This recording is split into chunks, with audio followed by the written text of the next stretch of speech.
Hello everyone. So this video is not really a series of any kind. It's just a video because today at work we had a new guy and I was just trying to show him some of the basic easy ways to get the job done. And one of my coworkers looked at me and said, "Aren't you just a nice guy?" And another coworker looked at me and just kind of, I don't know, huffed and went on. And then in the back room, when I went to go get my drink, she's like, "They don't give promotions this fast around here." And I was like, um, because I was trying to help him or what?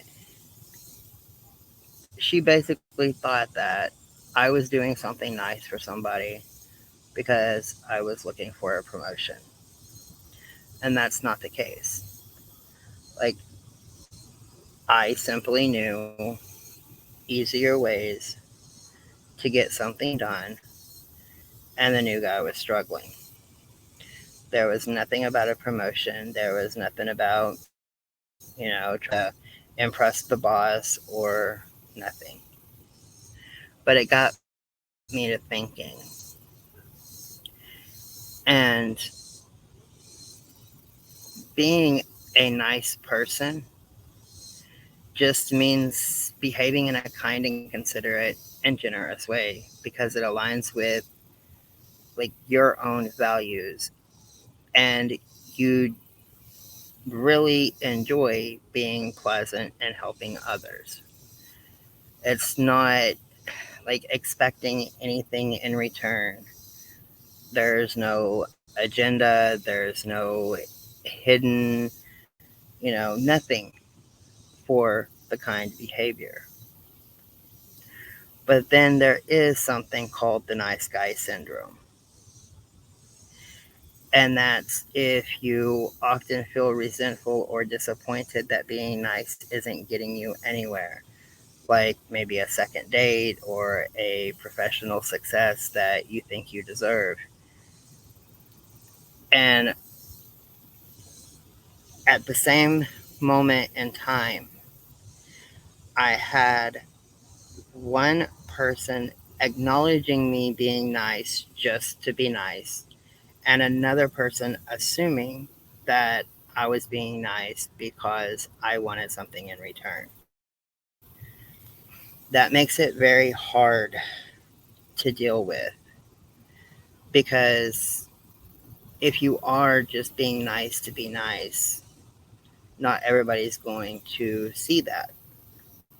People in this day and time always assume that you're looking for something in return. And there is no nice guy syndrome in any diagnosis manuals. And it is basically just a term that refers to a common pattern where men act kind and helpful but expect that these actions will bring success either in the personal or professional life. A marriage, you know, school, anything where you're around other people. There are a lot of opinions about this pattern and the people that fit into it. And sometimes you get thrown into the category whether you belong there or not. The term nice guy syndrome has been around for decades. It was the subject of a 2000 book, No More Mr. Nice Guy, by Glover, PhD. More recently, the topic has on TikTok with hashtag nice guy syndrome from a geek or in a geek feminism wiki post. And it describes it as men who view themselves as prototypical nice guys, but whose nice deeds are in reality only motivated by attempts to passively please women into a relationship and or sex. Therapists say that this behavior is rooted in cultural expectations and personal insecurities. Society can reward men for being assertive, aggressive, or dominant. Qualities such as kindness or empathy can be viewed as a weakness. Nice guy syndrome behavior can lead to feelings of incompleteness, insecurity, or lack of confidence, toxic relationships, and mental health issues like anxiety and depression. According to Glover, nice guy syndrome is based on three covert contracts that guide someone subconsciously. Be a good guy and everyone will love you, and the people you desire will desire you back. Meet other people's needs without them having to ask, and they'll meet your needs without you having to ask. And do everything right, and you'll have a smooth life free of problems. The covert contracts don't work for several reasons, but nice guys are convinced that they should. Because most nice guys believe that they have kept their side of the contract, they often feel helpless and resentful when other people and the world in general don't keep their side of that contract. Individuals with nice guy syndrome also often seek approval from others, try to hide their flaws, play the role of the victim, disconnect from other men or their own masculine energy, and fail to live up to their full potential, according to the author of that book. The main difference between someone with nice guy syndrome and a true nice guy is the motivation behind the behavior. A genuinely nice person doesn't look for something in return for their behavior or operate with an agenda. A nice guy will not be afraid to be their authentic self because they know if they don't please themselves, they will resent those that want to change them.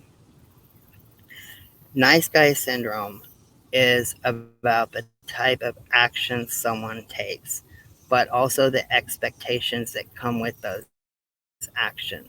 Typical nice guy syndrome behavior might include putting others' needs ahead of their own to win approval or affection, acting overly nice, friendly, or generous to gain favor with others, assuming that being nice automatically entitles you to romantic or sexual attention from others, feeling resentful or angry when your niceness isn't reciprocated or rewarded, expecting others to notice your niceness, getting overly attached or dependent on a romantic partner or a friend. Most nice guy syndrome behavior is linked to romantic relationships or a desire to find a romantic partner. It can show up at any interpersonal situation like friendships or professional setting. It may manifest as a tendency to avoid conflict, difficulty expressing one's needs and boundaries, and willingness to compromise too much in order to avoid upsetting others. At work, it may show up as not getting promoted despite making sacrifices for your job. The nice guy syndrome behavior pattern may stem from how you were raised, along with cultural and societal expectations. Many men are conditioned to be nice guys from a young age. They're raised with a sense of over responsibility to caretake and emotions of their parent figures. For instance, you may have been encouraged to show a brave face, not seek emotional comfort, not talk about emotions, or receive praise for pretending to be okay. And I've actually got a video up about toxic masculinity. Nice guy syndrome creates situations where men don't understand their own need and how to get their needs met. This leads to manipulative and dysfunctional behaviors in an attempt to get those needs met. Lack of confidence is a factor too. If you think the only way to win a mate is by helping, you'll set yourself up for frustration when helping doesn't help you find a partner. Discounting other ways to shine, such as striving for success in your life or paying attention to your physical health or mental health, all lead to fixating on helping or being nice as a tool to gain or deepen connections with others. Resentment and bitterness are common for people with nice guy syndrome behavior. Relationships might be isolated and short lived. Depression, anxiety, and low self esteem or self efficiency are also common. They have no sense of self. They may consider themselves so flexible that they can't identify who they are or what they like or stand for. People who exhibit nice guy syndrome might feel that their nice guy image isn't being appreciated. They rarely look inward for insight, which can take a mental health toll. The continued blame of others can affect the way they see the world, which keeps them stuck in a victim paradigm. Those who struggle with nice guy syndrome often don't recognize the pattern in themselves. It's hard to tell ourselves or anyone else not to be a nice guy. This is counterintuitive because being unkind or unhelpful isn't a good thing. Breaking out of the nice guy syndrome patterns requires self reflection, self awareness, and a willingness to change. Learning to recognize and challenge underlying beliefs that equate niceness with entitlement, setting boundaries, and asserting yourself in healthy ways, cultivating a sense of self worth that doesn't depend on external validation, prioritizing your own needs and wants. It is good to be devoted to our family and to our friends, but the appropriate way to do that are different depending on your role and how connected you are to them. If you want to be nice, do it because that's what you want and not because of what they will do for you in return. And also, if you see somebody being nice, don't just assume that they're being that way because they want something in return. When somebody is truly and sincerely being nice just because they want to be, and you put them in the category of having the nice guy syndrome, that also takes a toll on somebody's mental health or their self esteem. You know, everybody can have a healthy ego. And sometimes when we are just being nice, just because we want to be nice, and somebody puts us in a category, you know, we can start questioning ourselves. Like, are we doing this for, the promotion in my case earlier? The answer at that time was no, and it is still no. I don't care about the promotion. I'm happy with my job the way it is. And I don't see anybody at my job as above one another because even the boss takes out the trash.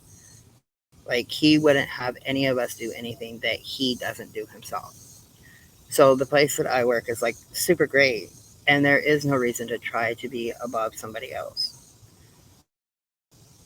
But that one coworker, she had to assume, and then of course I spent the whole day thinking about this. But sometimes people are just being nice because that's who they are. They don't expect anything in return. And if somebody is being nice because they want to be nice and you do give them something in return, that does not put them in the nice guy syndrome category. And this also is for women as well. A lot of women, whenever they're being nice just because they want to be nice, you know, people call them horrific names and, just, like, for an example, I know this one woman that she would go around her little couple of blocks area around where she lived, and she would just help people. Like, if there was some trash in somebody's yard or something that blew out of a trash can, she would pick it up as she was going for her walk. Or she would pull some grass off the side of the curb or whatever if it was long and somebody missed it when they were mowing.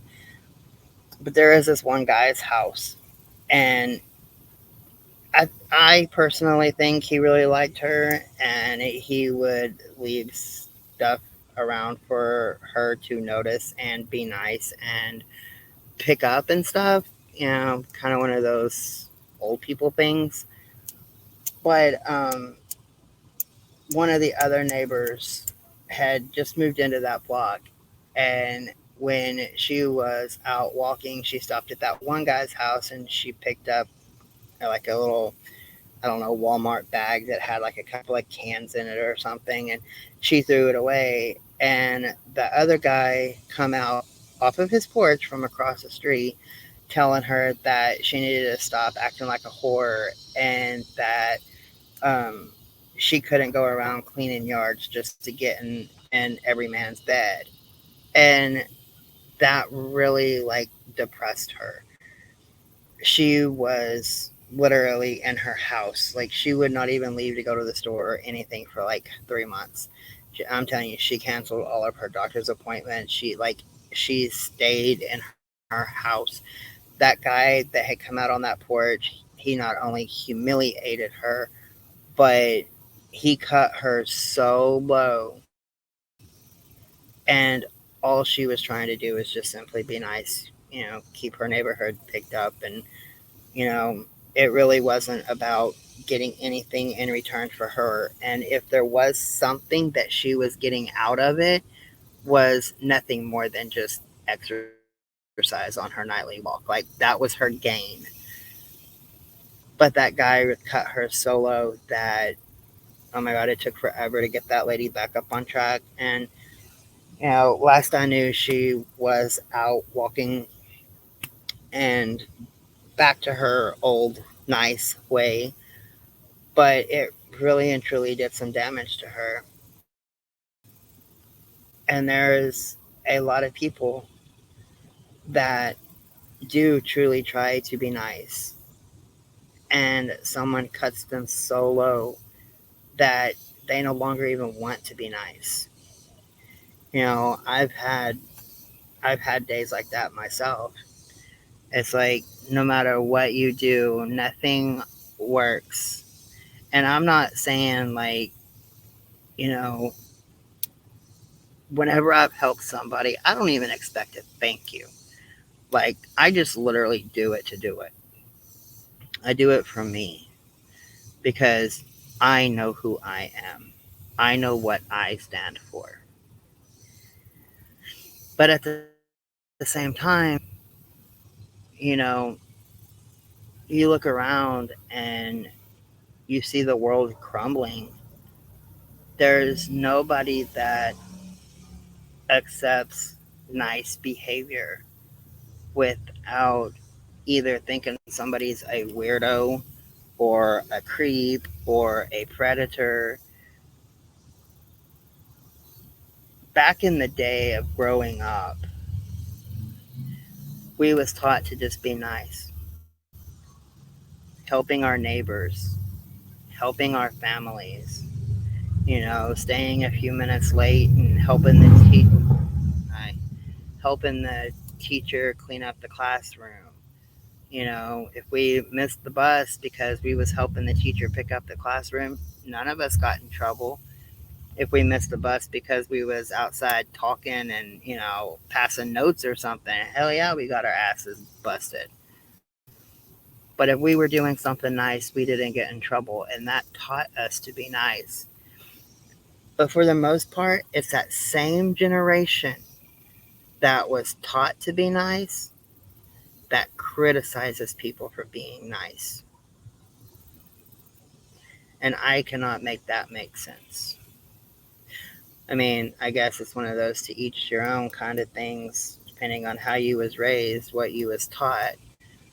But at the same point, if you know that everybody around you was basically being taught the same thing because that's just how that generation was raised, we drank out of the water hose and by golly, we're still alive, kind of thing.